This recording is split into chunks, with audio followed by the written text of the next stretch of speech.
Bom, antes de falar sobre a minha trajetória, sobre a minha história, as minhas experiências, eu queria agradecer ao povo de Umuarama, um povo simpático, lindo, e eu adorei a cidade. Sem dúvida nenhuma, me encantou a organização, me encantou a postura e as pessoas em si, acolhedoras. Então, o Sul ele tem isso, as flores nas calçadas, em todas as regiões, tudo muito bem organizado. E não só o Umuarama, mas algumas outras cidades que eu visitei, como Assis, Santa Teresa, Cascavel, enfim, essa parte do Paraná, um estado pujante na sua agricultura, na sua industrialização. Eu quero deixar um abraço especial para o Paraná, para esses municípios e agora, nesse momento, para o Umuarama, que já levo aqui com muita saudade das pessoas, mais uma vez, e de todas as boas e agradáveis conversas que eu tive.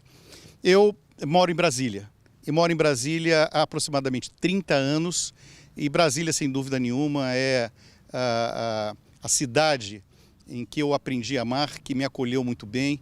É Brasília que acolhe, na verdade, todo o Brasil. É a síntese do Brasil. Sou advogado, sou cientista político, estudei marketing e gestão de negócios e tenho uma carreira que envolve o mundo privado, como executivo principal de algumas das maiores empresas em determinado segmento da América Latina, e hoje sou o CEO da Sais Biotech.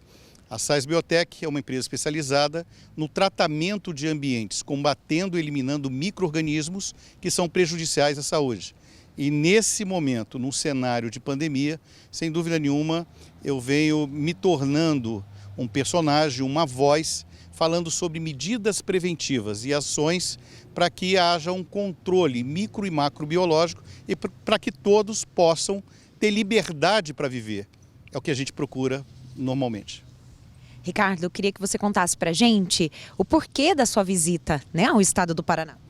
Então, eu vim para o Paraná e fazer algumas incursões, conversando com prefeitos, secretários de saúde e gestores públicos, exatamente sobre a necessidade de adotar uma série de medidas preventivas no combate a esses micro-organismos. Nós estamos falando, sim, da pandemia.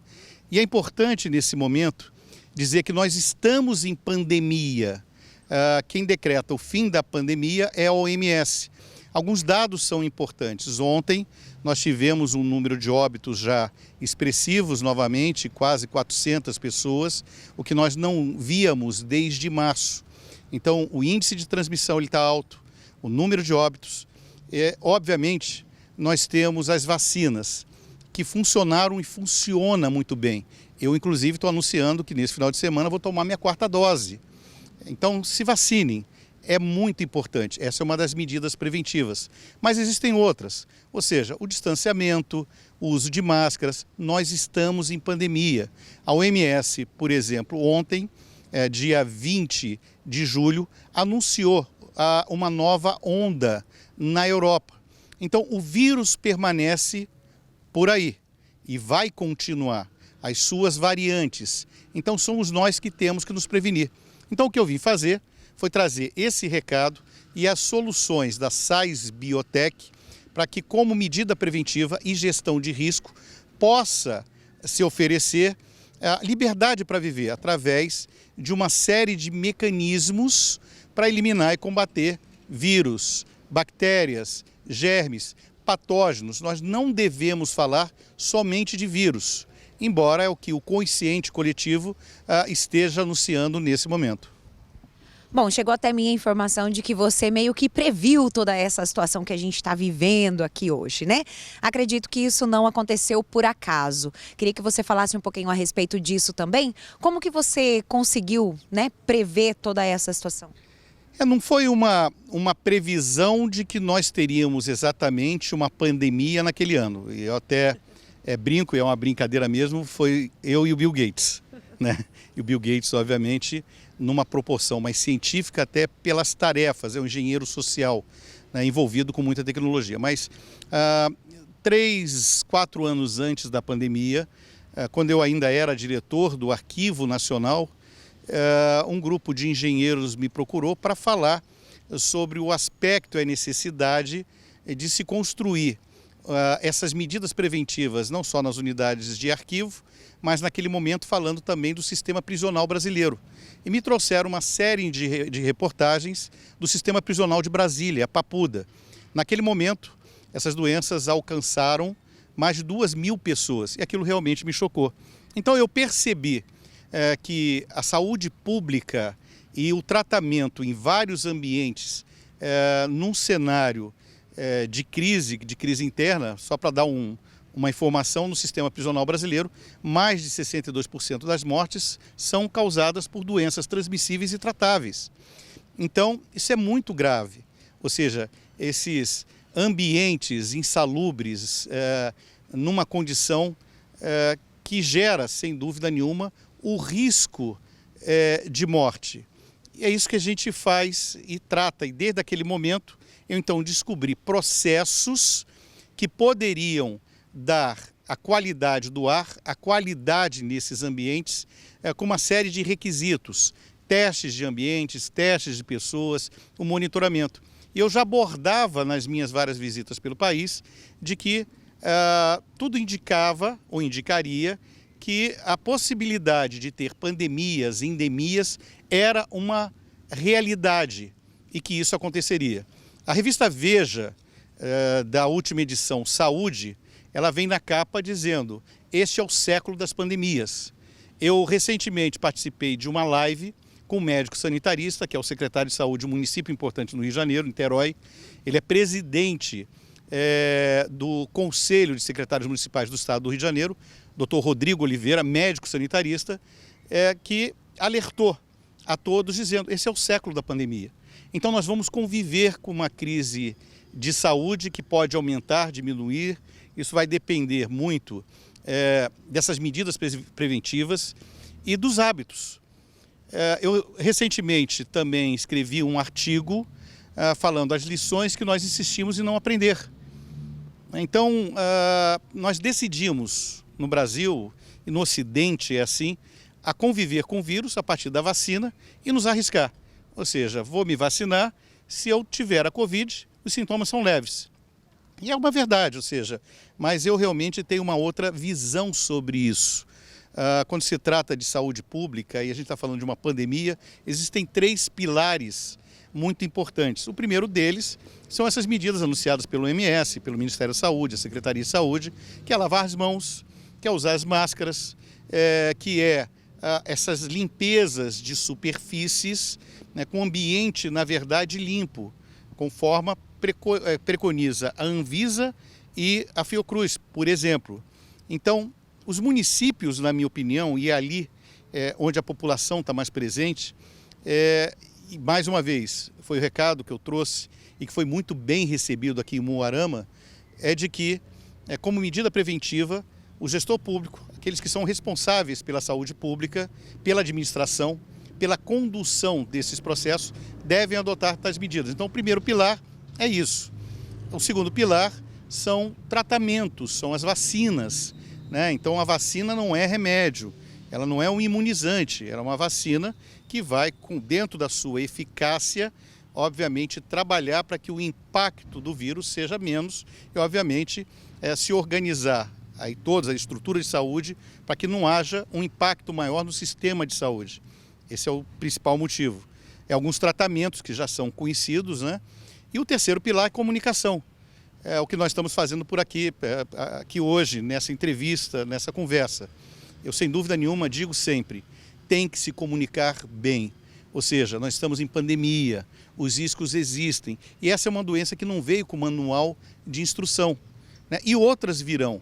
Né? Mais uma vez, voltando, este é o século das pandemias. Bom, queria entrar nesse mérito, né, de como você vê esse cenário da Covid-19, como um cientista político, também como advogado, estando em Brasília, né, estando acompanhando todo o cenário de perto. Queria que você falasse um pouquinho com a gente a respeito desse assunto também, né, toda a situação que a gente vive hoje, cenário político, também a questão econômica. A questão da pandemia da Covid, sem dúvida nenhuma, causou impacto em todo o planeta. Por exemplo, ainda em Xangai, nós temos lá um lockdown severo, rígido, e se adotou uma forma de trabalhar num conceito de Covid zero, né? Eu sou contra isso. Eu penso realmente que nós devemos adotar essas medidas preventivas, ter uma boa comunicação e se utilizar, obviamente, daquilo que a gente tem, que é a vacinação. Então, isso teve um impacto, sem dúvida nenhuma, com inflação alta, com a economia que teve uma parada, houve uma série de mudanças no conceito do trabalho, nas atividades. Então o home office acabou aconteceria. A pandemia trouxe, na minha opinião, essa tecnologia do futuro para agora. Então houve sim crise, tem oportunidade e a gente tem algumas coisas que nós nos beneficiamos. Então, na minha opinião, o uso da tecnologia, esse novo formato das atividades, isso sem dúvida foi uma vantagem. Agora, houve prejuízos enormes. E na minha avaliação, o governo, ele agiu bem, né? Então, tivemos a entrada de recursos, talvez tenha demorado um pouco, mas existe uma burocracia dentro das atividades públicas, mas, na minha opinião, o SUS deu um show. A gente vê realmente a malha do SUS na vacinação, as ofertas que hoje nós temos. Então, o SUS no Brasil é um dos nossos ativos de orgulho, ao meu ver. Então, funcionou muito bem. A economia brasileira, ela dá sinais sempre de vigor. Nós temos agora uma eleição, isso sem dúvida nenhuma, e como cientista político, né, um assunto que me agrada sempre muito, mesmo com alguns cuidados que eu tenho que ter, mas a minha análise é técnica. Nós temos uma polarização entre direita, entre esquerda. Aqui mesmo, próximo, em Foz do Iguaçu, nós tivemos um caso recente de uma pessoa atirando na outra, e agora o debate se foi crime político ou se não foi crime político, a tipificação disso. Então, ou seja, a gente já tem esses debates muito aflorados. Nós teremos um personagem da esquerda, um personagem da direita, o presidente Bolsonaro, o ex-presidente Lula, que vão disputar as eleições, né? Então não surge, na minha opinião, não tem mais tempo, de uma terceira via, um terceiro nome. Então é isso que vai acontecer no Brasil. E na minha avaliação técnica, nós estamos falando em rejeição. Então, muitas pessoas, talvez hoje, num debate, claro, numa pesquisa, talvez não quisessem votar em um ou votar em outro, né? Então, eu acho que a rejeição ela tem que ser trabalhada, digamos, por esses dois candidatos, né? Pelo presidente Bolsonaro e pelo ex-presidente Lula. Então vai ser depois da redemocratização, vai ser, na minha opinião, uma disputa mais acirrada. Eu tive muita participação no conceito das urnas eletrônicas, pela proteção do data center, que é um debate que nós temos de um ano para cá, e posso garantir, né, tecnicamente falando, que são seguras. Então, e é um outro orgulho, na minha opinião, como é o imposto de renda para o Brasil. É muita tecnologia agregada e em nenhum momento as urnas eletrônicas mostraram qualquer tipo de insegurança. São transparentes, são auditáveis. Desses anos todos, são 25 anos, não houve nenhum tipo de item ou qualquer dado sobre insegurança. Então, todos os candidatos que se utilizaram das urnas eletrônicas no processo eleitoral foram eleitos ou não. No meu caso, que fui candidato a deputado federal. Eu até gostaria que as urnas não colocassem mais votos lá, mas não foi verdade, então não tive essa capacidade de votos, mas sem dúvida nenhuma eu acho que é um ativo importante do Brasil, e o que é importante é a democracia, é o respeito às instituições, que o Brasil caminhe de forma madura cada vez mais para um cenário, seja qual for o candidato que vença essas eleições. A minha opinião é que o Brasil é maior do que tudo, né? Que aí sim é o espírito patriota, é o desejo de ver um Brasil desenvolvido, com empregos, com uma boa educação. Eu que fui secretário de Cultura, diretor do Arquivo Nacional, no Arquivo Nacional tive um episódio incrível, fui inaugurar o Arquivo do Ártico em Svalbard. Foi uma aventura que o programa Fantástico me acompanhou, segundo a CNN, um dos 10 fatos mais importantes do planeta. Então, tenho orgulho de representar o meu país. e naquele episódio que foi, sem dúvida nenhuma, a preservação da memória brasileira. Como secretário de Cultura, que trabalhei com o Niemeyer, tive a oportunidade de abrir o centenário Niemeyer, conheci um homem incrível que faz parte da minha trajetória, o carnavalesco, artista plástico, Joãozinho 30, e naquele período, um período mais longo, percorremos o Brasil falando sobre a importância da economia criativa, da indústria criativa. Então, a cultura deve ser preservada sempre, a educação deve ser ampliada sempre. Nós estamos aqui num campus, numa universidade, a Unipar, que é uma universidade importante da região do Paraná. Quantas pessoas e talentos essa universidade não formou? Então, a educação é importante, a cultura é importante, os nossos ativos de desenvolvimento é importante. Então, a nossa economia, aqui essa região, o agronegócio, eu fiquei encantado agora em Assis com uma indústria gigantesca, passei por corredores de indústrias, que lindo que é o Paraná, que coisa maravilhosa que é o Paraná, sabe, com essas indústrias, com emprego, com renda, com gente bonita, sorridente. Então, é isso que é o Brasil, e é isso que o Brasil precisa. A gente precisa de paz, de coerência, nós precisamos desses talentos querendo permanecer no Brasil. Esse país é lindo, esse país é maravilhoso, é isso que o brasileiro tem que ter.